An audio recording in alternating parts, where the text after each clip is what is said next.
25 parliament సీట్లకి 175 assembly సీట్లకి నిన్న polling ప్రక్రియ ఉదయం 6 నుంచి సాయంత్రం పొద్దుపోయిన తర్వాత కూడా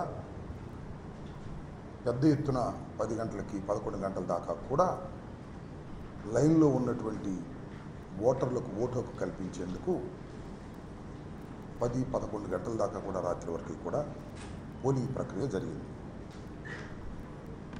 ఈ ఎన్నిక చాలా ప్రతిష్టాత్మకమైన ఎన్నిక. ఈ ఎన్నికే కాదనుకోండి, ప్రతి ఎన్నికలు కూడా చాలా ప్రతిష్టాత్మకంగా భావించేటటువంటి ఎన్నికలు. కానీ నిన్న జరిగినటువంటి ఎన్నిక ఈ రాష్ట్ర ముఖ్యమంత్రి జగన్మోహన్ రెడ్డి గారు 5 సంవత్సరాలు పరిపాలన చేసిన తర్వాత తిరిగి మళ్ళా జగన్మోహన్ రెడ్డి గారికి అధికారం ఇవ్వాలా, లేక ఆయన అధికారం తీసేసి గతంలో 5 సంవత్సరాలు 14 సంవత్సరాలు పరిపాలన చేసిన చంద్రబాబు నాయుడు గారికి అధికారాన్ని కట్టబెట్టాలా అనే అంశం మీదే ప్రధానంగా ఎన్నిక జరిగిందని నేను భావిస్తూ ఉన్నా. గతంలో చంద్రబాబు నాయుడు గారి పరిపాలన చూసిన వారు, 5 సంవత్సరాలు పరిపాలన జగన్మోహన్ రెడ్డి గారిని చవి చూసిన వారు ఓట్లు వేయడానికి వచ్చినటువంటి తీరు చూసినప్పుడు నాకు చాలా ఆశ్చర్యం వేసింది. ఉదయం నేను 7:30-8 గంటలకు వెళ్ళా. అప్పటికే బారులు తీరు ఉన్నారు. నేను అడిగే 8ంటికి వచ్చారమ్మా అని.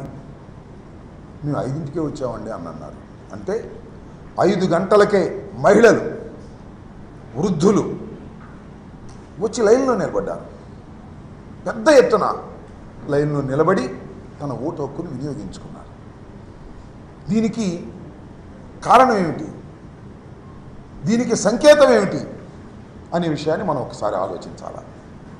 నేను లైన్లో ఉన్న వారందరినీ చూసే ఎక్కువ మంది వృద్ధులు, వికలాంగులు, మహిళలు ఎక్కువగా ఉన్నారు. నేను భావిస్తున్నా 5 సంవత్సరాలు జగన్మోహన్ రెడ్డి గారి పరిపాలన చూసిన తర్వాత, సంక్షేమ కార్యక్రమాలు అందుకున్న తర్వాత, నా బిడ్డ జగన్మోహన్ రెడ్డిని మరొక్కసారి ముఖ్యమంత్రిగా చేయాలనే తాపత్రయంతో తమ ఓటు హక్కుని వినియోగించటం కోసం గంటల తరబడి వృద్ధులు, గంటల తరబడి మహిళలు, గంటల తరబడి వికలాంగులు క్యూలో నుంచున్నారనేటువంటి భావన కలిగింది నాకు పెద్ద ఎత్తున. లాస్ట్ ఎన్నికల్లో జరిగినటువంటి పర్సంటేజ్ సుమారుగా 79-80% ఉంది.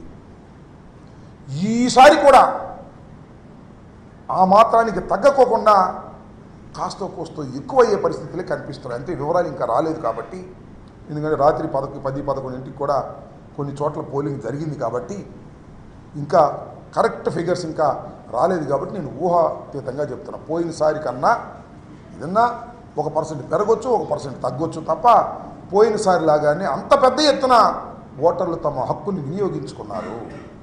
ఇది చాలామంది అనుకోవచ్చు.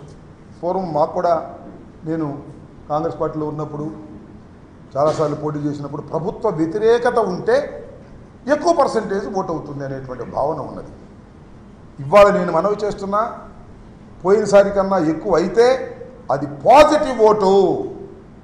పాజిటివ్గా జగన్మోహన్ రెడ్డి గారిని తిరిగి మళ్ళీ అధికారంలోకి తీసుకురావాలి, మా సంక్షేమ కార్యక్రమాలను అమలు చేసుకోవాలి, సుఖవంతంగా బతకాలి అనేటువంటి భావనతో బడుగు బలహీన వర్గాలు, మైనారిటీసు, ఎస్సీలు, బీసీలు, సంక్షేమాన్ని అందుకున్నటువంటి అనేక మంది ఓటర్లు వచ్చి తమ బాధ్యతను నిర్వహించుకొని మళ్ళా తిరిగి జగన్మోహన్ రెడ్డి గారిని ముఖ్యమంత్రిగా చూడాలనేటువంటి తాపత్రయం వారి ముఖాల్లో నిన్నే కాదు కనిపించింది.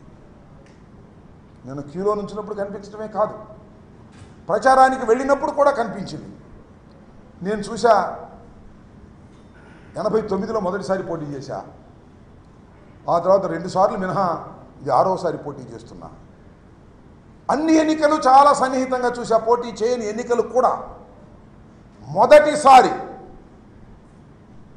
ఈసారి మాత్రమే ప్రతి గ్రామంలోనూ మహిళలు జెండాలు పట్టుకొని, కొన్ని గ్రామాల్లో అయితే ఆశ్చర్యం, పురుషుల కన్నా మహిళలే నా ప్రచారంలో పాల్గొన్నారు. వ్యాన్ వెళ్తుంటే నా వ్యాన్ ముందు మహిళలు వైఎస్ఆర్ కాంగ్రెస్ పార్టీ జెండాలు పట్టుకొని జై జగన్ అంటూ నినదిస్తూ ఉరుకులు వేశారు, పరుగులు తీశారు. అందరూ మహిళలు. ఇదంతా మహిళల్లో ఉన్న సంకేతం. నేను ఒకటే మనవి చేస్తున్నా, మహిళలు పెద్ద ఎత్తున 70% ఆఫ్ మహిళలు ఏ కులమైనా ఏ మతమైనా జగన్మోహన్ రెడ్డి గారికి ఓటు వేశారని నేను విశ్వసిస్తున్నా. ఎందుకో తెలుసా? జగన్మోహన్ రెడ్డి గారు మహిళలకు సాధికారత కల్పించాడు, అమ్మఒడి మహిళలకు ఇచ్చాడు, డోక్రా మహిళల రుణమాఫీ మహిళలకు ఇచ్చాడు, ఇళ్ల పట్ట మహిళలకు ఇచ్చాడు. ఇట్లా ఏది చేసినా మహిళల ఖాతాల్లోకి చేసినటువంటి వ్యక్తి జగన్మోహన్ రెడ్డి గారు.